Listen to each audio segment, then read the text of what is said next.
All right, welcome everyone. Thank you for joining us on this webinar. We appreciate the time. Let's give it another minute. Not much, but we'll give it another minute for people to hop on and we'll jump in on this topic. It's a good one. Well, Bart, how are things going? Where do we find you today? Oh, just happy to be here. Happy to be here. Yeah, and you? Let's see. You're always I'm happy here. to be here, though. I'm always happy. I'm recovering from a cold still, so if you hear me cough a little bit, that's the reason why. So I apologize ahead of time. I got a cough drop in me. I'm ready to go.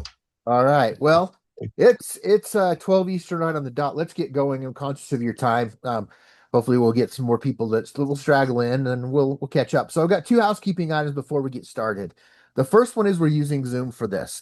So you should see if you hover over in the bottom that there is a chat and there is also a Q&A. We would love any questions that you have. So feel free to fill that thing out and I'll be monitoring the chat as Jason talks about this topic. Second, we are going to be sending the recording out to anybody who registered. So if somebody comes in your office or your desk in a deal or wherever, whatever happens, it maybe get sidetracked a little bit, you'll be able to watch the entire thing. Don't worry about that. We want to make sure we get you going here. So without, I guess let's go ahead, Jason. Yeah. Let's go ahead and introduce you. Why don't you tell us a little bit about yourself and let's jump in on this topic. Awesome. Thank you so much. And thank you, everybody, for joining us today. I know the fact that you took the time out of your day to come and spend with us and learn about this says a lot about you. And I thank you. I'll talk a little bit about it when we dive into the pyramid and where you fit in and how we look at all of our associates as well. But my name is Jason Volney. I'm the president of the Live Ready Institute. And I'll talk a little bit about who we are, what we do, where this all comes from, why you should listen to us. But because this topic that we've had, this is not the first time we've done this, Bart, right? We talk a lot about it. Everybody's on their mind. How do I get my associates from 8 cars to 15 cars? And this is something that's been around for a long time. In fact, the joke is always 30 years ago, what was the average sales consultant selling, Bart? Uh, by the way, I'm not Jason, even though it says we're both Jason. I'm Yes, I'm logged in under your You're account. Bart, yeah. Yeah, I'm Bart. I don't know, 8 cars? 8 cars, right? 8 to 10 cars. And yet 30 years later, with all of the improvements that we've done, with all of the softwares and all the apps and all of the processes, guess what an average sales consultant doing now? 8 to 10 cars. And so the question becomes, how do we get them from 8 to 15?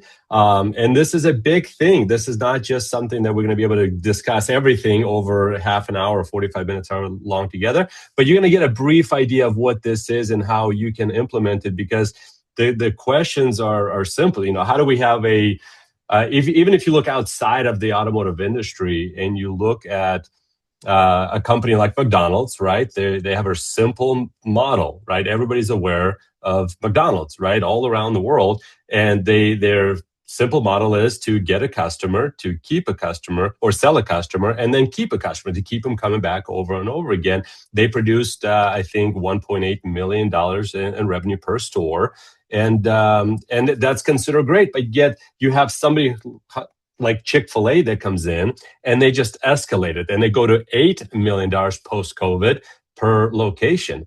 And what that means is that they've taken processes that it takes to execute, to get the customer, sell a customer, and keep a customer, and they elevate. They combine it with culture. So that's what we're going to be talking about today. How do we look at every single step in our sales process, at every single competency that your associates have to learn how to think. And that's kind of what the main topic of this conversation is. Let's just not focus on skills. It's not about learning how to skill, because training's been around for so many years. How do we train them how to think? How do we engage them so they feel like they can accomplish things that they never even thought were possible, which is the whole idea behind the Live Ready principle. So there's a lot of examples out there that will highlight if we can start implementing some of these strategies, some processes.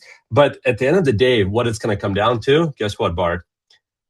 The leader, right? It's always about the leader. It's always what can you do for your organization? So we'll touch a little bit on that. So a little quick agenda. We're going to talk about the Live Ready Institute, as I mentioned, and then how do we get the sales performance to performance? An easy 100-step process, right? I'm kidding. So it's 8 easy steps, but it's not the only steps. There's so much more that goes into it. But this will help you start moving the needle, at least start looking at your associates a little bit better and how to engage them, how to motivate it. How do we manage their drifter versus non-drifter mindset? How do I even identify who those people are? How do we manage the positive versus negative state of mind? Because that becomes important. We'll talk a lot about, your guests are coming in and you can't control what their frame of mind is. Your associates sometimes are coming in and they have a specific frame of mind or state of mind that they're in. Yeah, and then you as a leader coming in and you have your own mindset. You can technically control only one of them. And so, but at least one of you should have a positive frame of mind. So we'll tell you what impact that actually has down the funnel. And then how do we help our associates find their purpose, their why? Why should they work harder? Why should they achieve whatever goal they have for them? And then, what are habits for success and what are the coaching foundation that a lot of times, quite frankly, leadership teams have never received any training on how to coach. In fact, I'll share some stats that I've learned over the years of what the employees nationwide, not just our industry, are seeing out there and their response. And then how do we help them manage their time so they can accomplish the 15 car goal that they set for themselves. And at the end of this thing, we're actually going to give you just a free tool to kind of help you sit down with your associates and have that one-on-one session with them and help them identify some of the opportunities that they may have so they can kind of see it. It's a lot easier to just show them what it is that you're talking about versus just you telling them, we'll be your third party, so to speak, to help validate your efforts as a leader and help amplify your efforts as well. So before we jump into it, let me tell you a little bit about David Ibarra. He's the CEO and Chief Visionary Officer for the Live Ready Institute. We essentially help dealerships become number one in a marketplace. We've helped the Feel Good Auto Group become number one Volkswagen sales in 2025 nationwide, may even be the world. And so David Ibarra is the CEO. He's written several books, Stop Drifting. It's a fictional story about an underperforming dealer and how he became great through interaction with another high-performing dealer, and just kind of go through those, step by step towards excellence. The Live Ready Beyond Think and Grow Rich. Some of you may even be familiar with the Think and Grow Rich by Napoleon Hill that was written. David is the largest licensee of Think and Grow Rich material in the out there. And so that's where a lot of these principles come from. And he actually written this book to kind of bring it, to modernize it, sort of say, because some of the words that were used in 1937 are just not our vocabulary today. And so this is a modern version. I'm surprised, actually, Bart, I'm asking the question, how many people have heard of Think and Grow Rich? And not many people have, even though that book by itself, if you talk to a lot of billionaires, millionaires out there, that's the book that made the most impact for them. In fact, Chick-fil-A, a fun story that David shares all the time, their CEO gets on stage, when you have the franchise dealers come for an event, and he says, there are 2 books you need to read. That's the Bible and Think and Grow Rich. And so that's how big of an impact that is how do we control our minds? And then, of course, becoming a modern day dealership, creating power. Send us a text, connect with Bart, connect with me.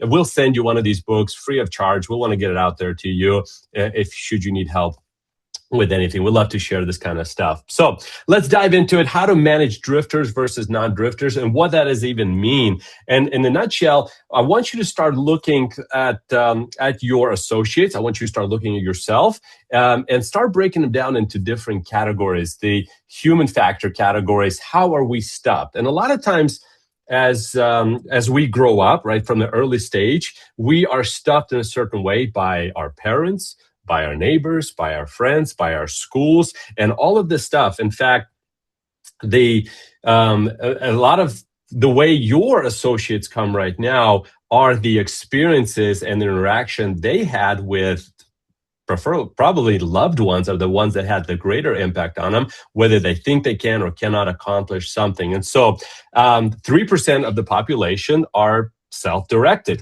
These are your problem hunters. They're usually those entrepreneurs. They're the visionaries. They drive and to take market share. They wake up every single morning and they want to take market share. And so they're the most outgoing. And those are the ones that don't need to be managed at all. So that's not who we're talking about today, right? These are the folks that are probably selling 30 cars for you, and or they own their own businesses. And so you don't need to worry about them. Then you have your 10% partial non-drifters. These are the problem solvers, integrators. These guys are your managers. They're really good at finishing projects. And so if you want to get something done, you hand it over to a partial non-drifter and they get things done for you. And then they'll wait for another instruction afterwards. And so again, these are not who we're talking about today, because chances are they are high performing associates within your organization. Then we dive into the meat of your associates. And that's where probably your underperformers land. These are your 60 percenters. They're good people. They just want to come to work. They want to execute work. They want to get paid and then just go home. They're not motivated to do any more that is asked of them. And this is this is where you earn your keep as a leader, to get them inspired, get them to perform, help and manage them. And then at the bottom, we have your 27 percenters, destructive drifters. They are unmanageable. They're problem causers. And the negative side effect, they are destroying your business. They're destroying everything that you are trying to accomplish. A really good example, I love Bart uses this one a lot. I've heard you and I talk about it before. Have you ever had a really good meeting, right? And everybody's pumped up, and then you leave the meeting and all of a sudden there's a meeting after the meeting and this person is telling them, I can't believe they're doing this. I can't believe they're doing this. And those are your drifters and destructive drifters. And not always are they underperformers either. Some of our destructive drifters are also high performers. So you have to start looking at it through that lens as well. Are these high performing destructive drifters talking to my 60% group right here?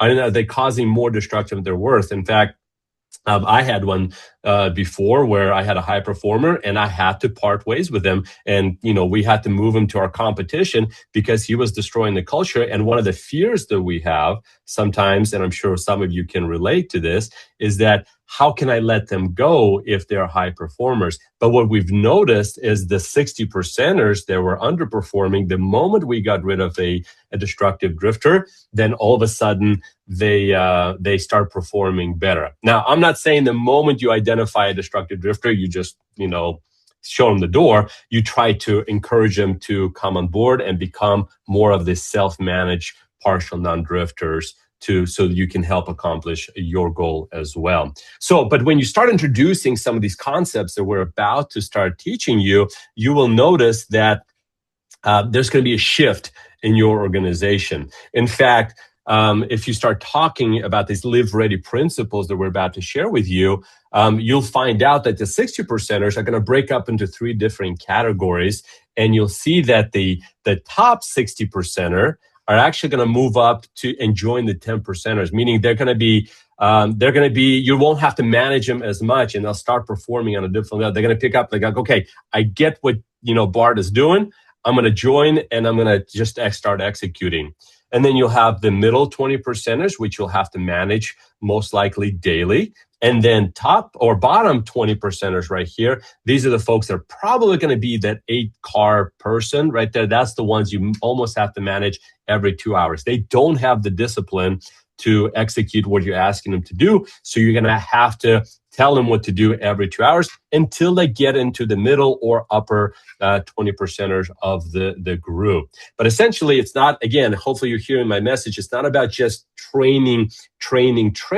We have to start training them how to think, how to interact at every step of the touch point that our guests are having within our organization, whether it's a walk-in, whether it's a BDC. And if they understand your why, your purpose, why your organization exists, then they're going to start executing on that because they want to accomplish it, not because they have a specific script. Because if they don't believe in the script, they don't understand the script or why they're doing the script, then it's just going to be empty words and the guest is not going to hear it. And then hopefully the 27 percenters will just leave your organization and hopefully go to competition if they're not willing to change. And then you have a much easier way to start identifying your associate set and who you should focus on. A lot of times we focus on the wrong group. I've been there and talked to a lot of managers.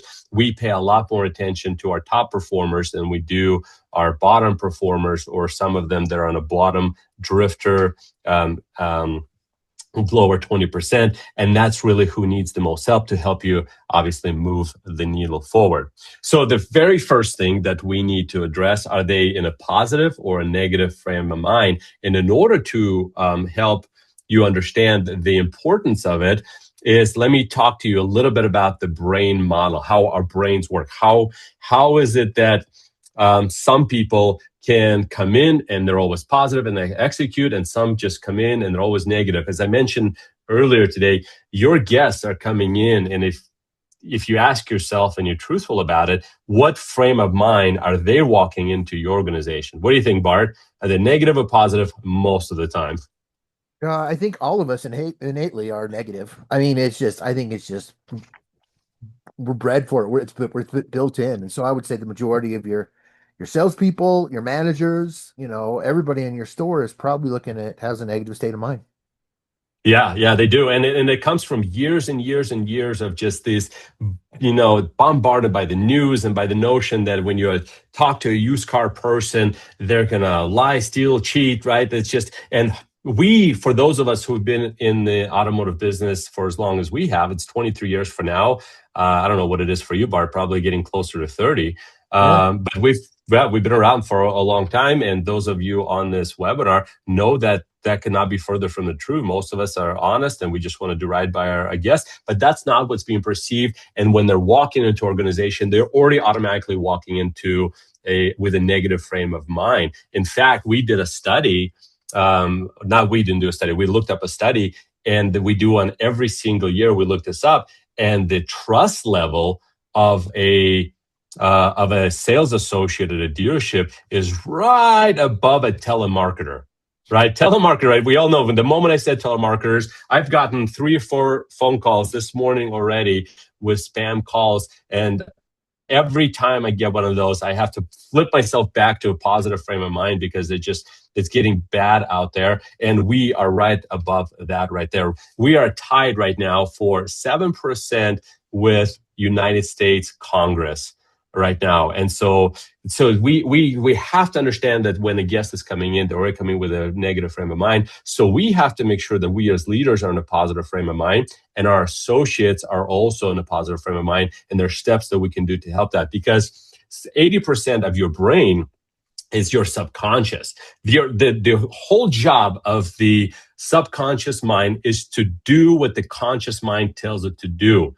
And the conscious mind is kind of the conductor, right? Do this, do this, do this, do this. And it just seeds it and it seeds it. It seeds the subconscious with information. And right now, there's so much information that our guests are seeing about the automotive industry as a whole. Our associates are seeing it every single day, right? The price of oil is going up. The interest rate is going up. The payments are going up. And so there's a lot of negativity out there. And so it's our job is to help shape the message, because their conscious that tells the subconscious what to do is being controlled by the 5% of the imagination.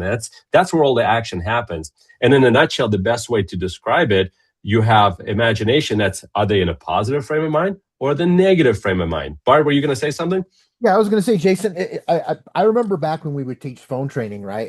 And one of Hmm. the reasons or the values of a phone script is you are able to, the customer doesn't have an agenda. They have a goal, right? An outcome, but they don't know how to get there. So somebody in the conversation has to have a plan, and that script is the plan. So, and I think we can look at this the same way.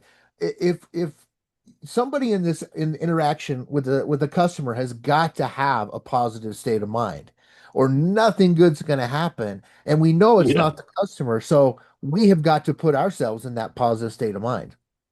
Absolutely. And so spot on. And you just said something that I absolutely love and I share with everybody. Nothing ever good happens in a negative frame of mind, state of mind. And so we have to be able to, the good news is there's a way to switch their mind, but you have to be able to illustrate this to your associates that the outcome they're looking for begins with just their mindset. That's all it is, whether they're positive or the negative. If you cannot deploy your how power to your guest if you're in a negative frame of mind. You cannot go above and beyond, go the extra mile for your guest if you're in a negative frame of mind. You cannot take initiative of whatever the action that needs to be taken to help you accomplish your goal if you're in a negative frame of mind. If everything you look at is a negative, then your subconscious will deliver it. That there's a reason why every single month they get the same results, and it's because we need to help them understand that their mindset is the very first step of helping them achieve what they could and should have in life.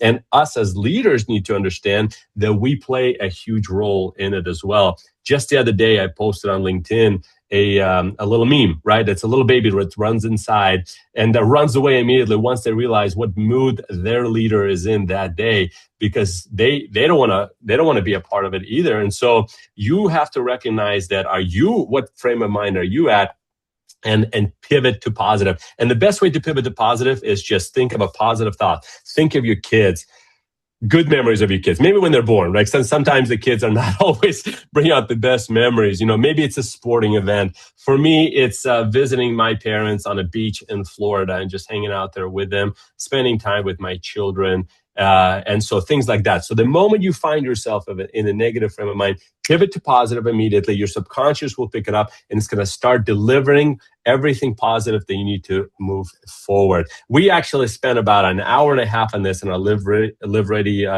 Leadership Summit to give you a better understanding of it. And so again, reach out to us. We'll send you some more information on this. But the next one is help them find their purpose. What is it that they're looking for? I've interviewed thousands of people. I've talked to thousands of associates before. And it took me a while to realize that they need to understand their why. The problem with it, and some of you will probably roll your eyes, is that when you ask somebody, what do you want 3 years, 5 years from now? That's a big question, and most people cannot answer that question. Because what do you think the answer is when you ask somebody, Bart, what do you want? Money, Uh, right? yeah, I want to have a lot of money.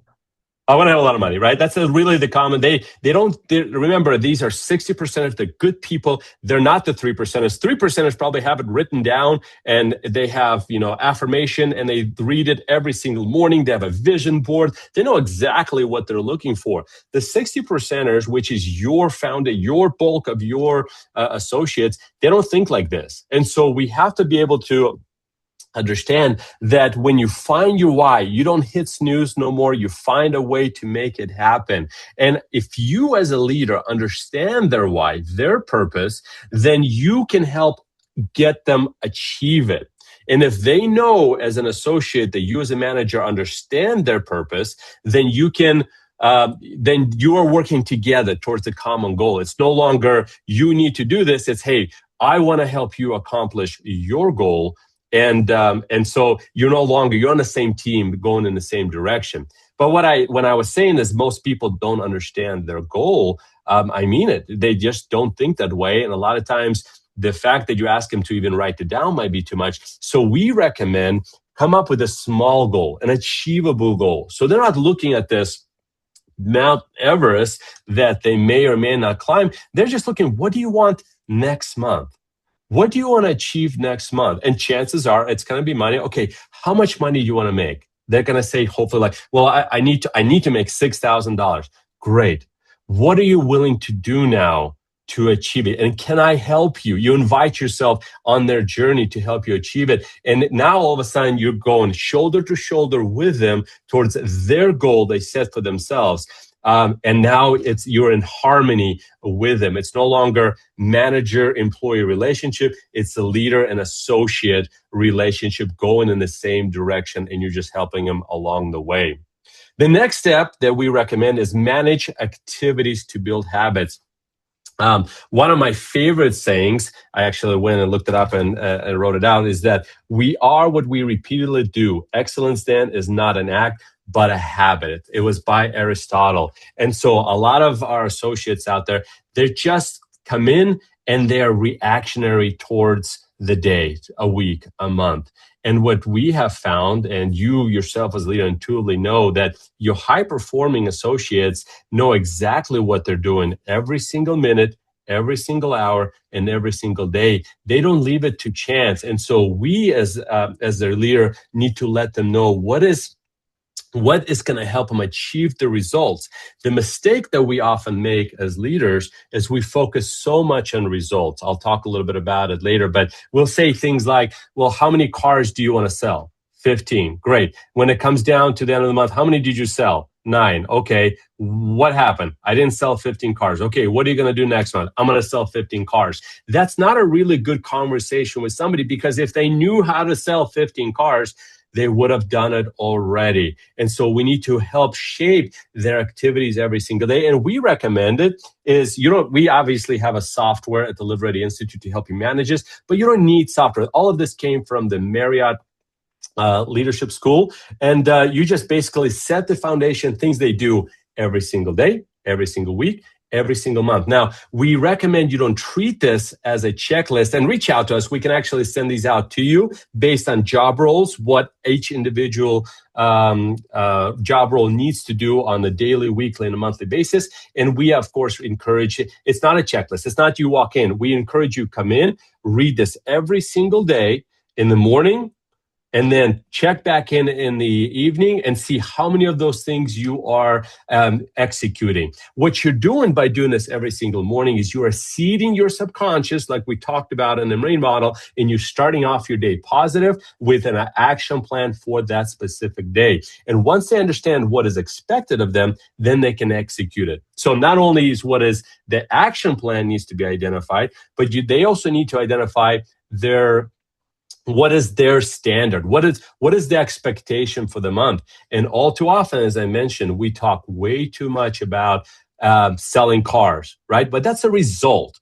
What is the expectation that's going to drive the results? We believe in breaking down to 4 different categories. You have the customer satisfaction, you have the profit, you have the process, and you have self-development. Those are the 4 categories that you can score somebody on, set the expectation, and then of course, the one of them would be units sold, gross generated, whatever that is. But you have to have some other items there as well. Barb, were you going to say something? No, you look at some of the stuff it just makes sense, right?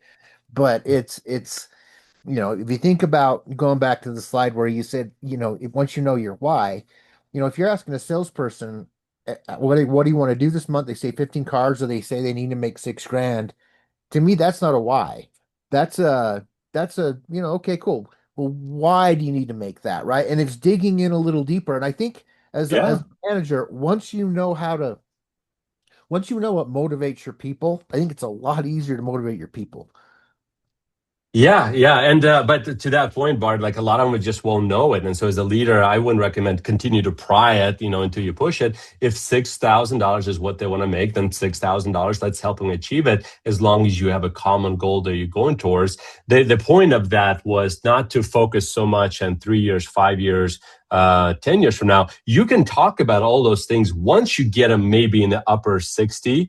Of the pyramid, maybe in the 10%. But until then, it's baby steps to help them understand that it's achievable. And once they achieve it, guess what? The second month is going to be that much easier, right?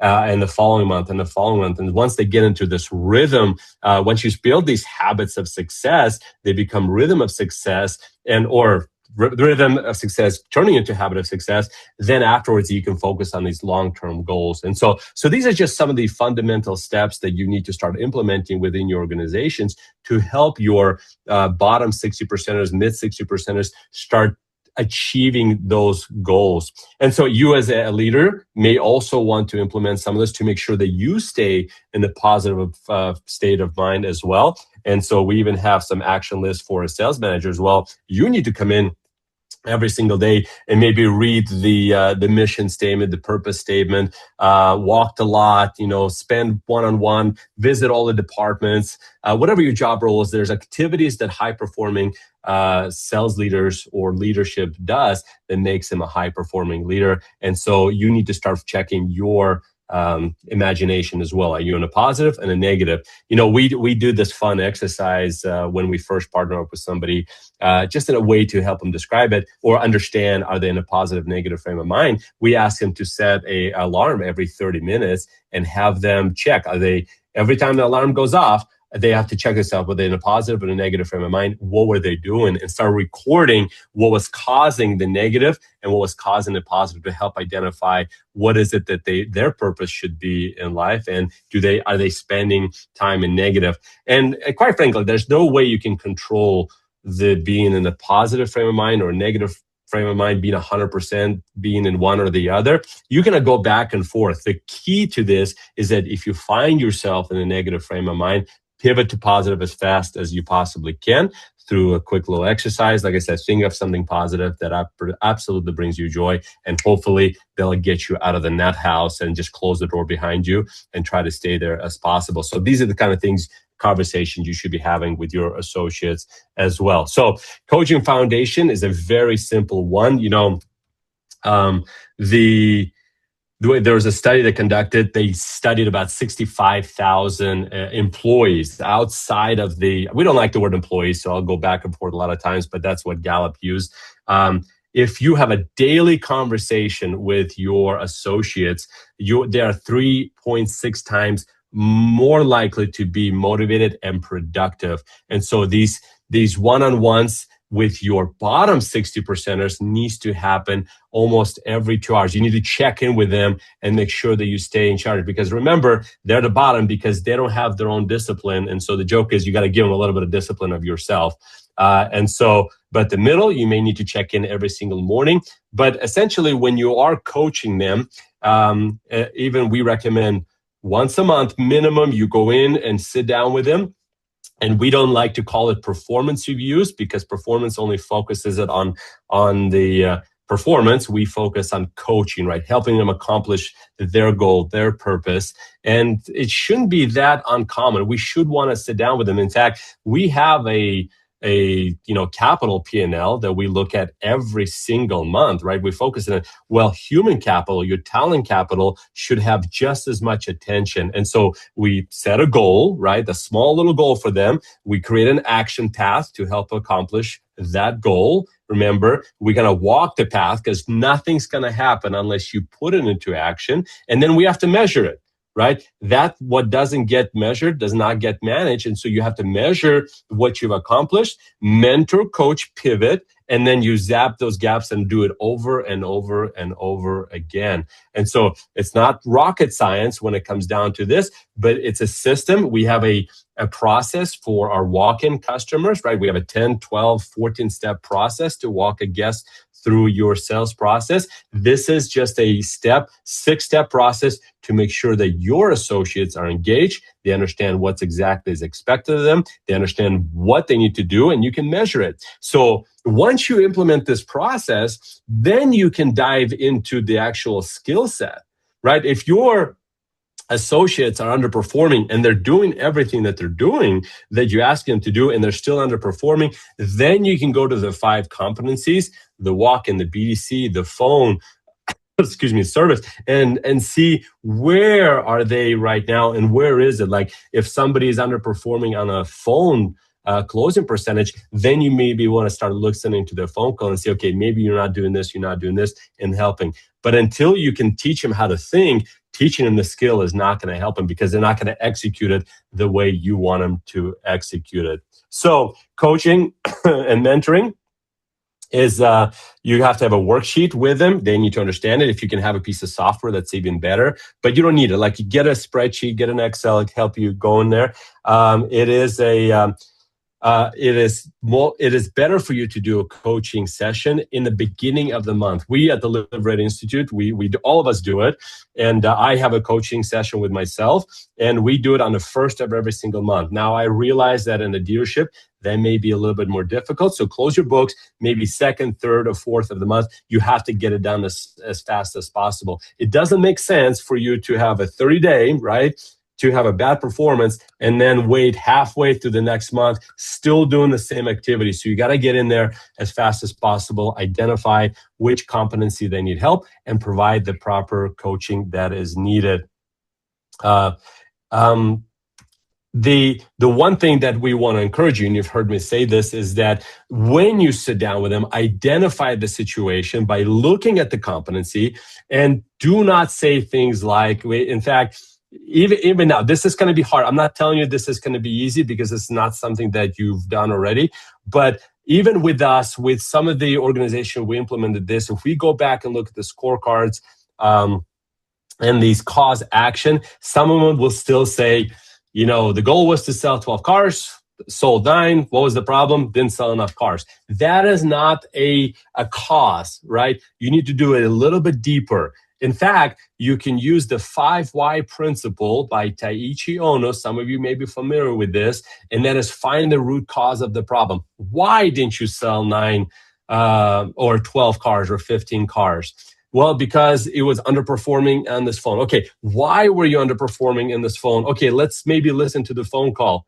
Okay, you didn't say this, you didn't say this, you didn't say this. So now you'll have a better understanding of why that individual is underperforming, and you create an action around it so they have a better understanding, and you implement one thing at a time. You may discover that there's 5 things that are wrong, but I promise you, if you try to implement too many things, too many corrections, that's going to be too much for your associates, and you're not going to get any results at all. So pick 1 or 2 that you think are going to give you the most success or the easiest one to implement, and then focus on the next one afterwards.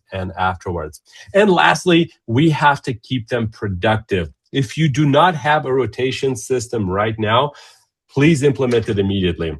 Bart, we joke around this, and so I'm going to ask you this question again. What percentage of the time do you think an associate actually spends helping the guest? I don't know, 30?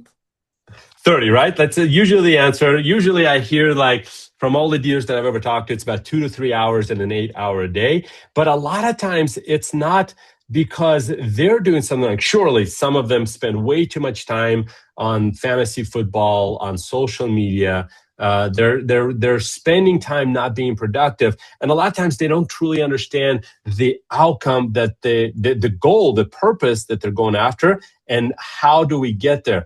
A lot of stores are still doing it without a rotation system, where if a guest pulls up, there's 5 people trying to jump on that one guest. That doesn't provide a really good experience for your guest. It certainly doesn't provide a good experience for your associates either. And so reach out to us. We're more than happy to walk you through it. But we recommend, in a nutshell, real quick, you have one person in the host role, you have a second one in line. Everybody else is doing other things, other activities, and it's a rotation system that leads to helping them achieve their goals, whether it's BDC, whether it's on a phone, whether it's in a service drive. And they know they're going to get their turn the moment that customer arrives and their turn comes around. But now they're not just waiting, wasting time on social media or fantasy football. They're actively doing the activities that's going to help them achieve the results they're looking for. There are software out there. We have some of that for you. You don't need it, but we strongly encourage you having some sort of system in place that doesn't just require sales associates standing there waiting for the guest so they can pounce on them and have 5 of them there to see who's going to run out to the guest first. So In a nutshell, the role of a leader is to inspire, set the foundation before you teach them the skill, teach them how to think, help them understand why they're doing what they're doing, help them understand their own brain model and how sometimes they find themselves in a negative frame of mind. One of the things that I love in the automotive industry, Bart, you've heard this before. When is the best time to sell a car, Bart? And right after you sold a car. Right after you just sold. Why is that? That after you sold, you're riding high. You're on ether, right? And so you provide a much better experience. And so there is so much truth in that, and we can use that power to help them realize that if they find themselves in a negative frame of mind, they need to pivot to positive and execute it. Set a goal, create an action path, walk the action path every single day, every single hour, every single week, and build those, get in a rhythm of success. It's not going to be comfortable at first, but you have to help them walk, and you might have to walk shoulder to shoulder with them because they might be on the bottom 60%ers, and then coach them along the way through those 5 competencies that we talk about. Every single touch point where a guest comes in, they need to understand and be mentored of how to execute it and where their mind needs to be as they're executing it. So to summarize, you've learned how to manage the drifter and non-drifter mindset, how to even look at those individuals. How do I look at yourself as a leader? Where do you fit on this pyramid? How to control the positive, negative frame of mind, how to find their purpose. Remember, setting small goals. Don't focus so much 3-5 years from now. They don't think that far ahead. Let's help them set small goals first. And once we help them level up, then we can start focusing on bigger goals. How to build a habit for success, how to coach somebody with a framework, and of course, how to manage their time. If you like any of the stuff that you guys heard and you need this deck, please click on this QR code or send us an email. We'll send over the information to you. And then, of course, in the email that we're going to send you with a recording of this, this presentation will give you a productivity tool that you can actually sit down with your sales associate and help them. It'll show it with them. You can literally take a little toggle and say, here's how many hours you work now. Here's what, if we just move the productivity and we focus on other activities other than waiting for the guest to come in, how much more productive you're going to be, and it's going to help you achieve your goals. So as a reminder, we're just here to help you. And Bart, that's it for the day. Yeah, I feel like one last thing I want to stress is, as a leader in your organization, it really, understanding this brain model really changes the perspective of what it means to talk to all of your people and make the rounds and see, because you're looking to see where their head's at. You're identifying, I have a certain percenter, right? High, mid, low. Mhm. Um, I Leave them need alone. I Yeah, need to do this, I need to do that, I need to do this based on where they fall. They need to be managed specifically according to that. And then double yeah. checking the state of mind of all your people throughout the day, making sure that they are positive, because it makes so much sense, but I think it's, it it bears repeating. If you are not in a positive state of mind, you're going to have a hard time selling a car. It just is going to be very difficult. Mhm. You've got to hope that the customer comes in all go gum and positive and will put up with your negativity. So to understand that, I think is very valuable. I appreciate the time. Yeah, thank you, everybody. If we have any questions, we're going to stick around for a couple of minutes.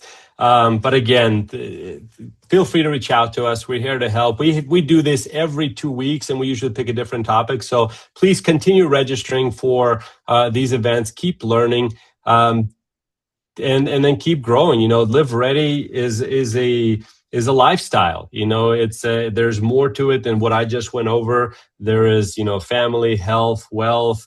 You have to be ready in all aspects of it. And as a leader, it's hard. And so keep coming, keep growing. If you need extra help, like I said, check out our leadership summit, the livereadyauto.com. Come out, hang out with us in Salt Lake City, Utah, and come learn how top performing dealerships get to the level that they do. It comes down to leadership at the end of the day, but it also has a lot to do with theming and understanding the organization's purpose as well. So we're going to spend a lot of time on that, how to help build your purpose, what other things do we talk about? How to have these one-on-one conversations, how to interview somebody properly. This is something that so much stuff begins. Like ideally, as you get going, the answer to having a high performing team is reducing your turnover. And so having processes like this will help you reduce it. In fact, David Ibarra spent so many years in automotive business. When he joined the Henry Day Ford, that's where I came from as well. The average tenure of that organization on a sales floor was 6 years and 4 months. And that's how we were able to get high performing sales associate. But if you have a high turnover, that's problematic, because it's just a revolving door, and that comes at a very, very high cost. And so feel free to reach out to us if you have any questions. Other than that, thank you very much, you guys, and you have a wonderful rest of the day. Thanks, everybody. Recording will go Bye. out shortly.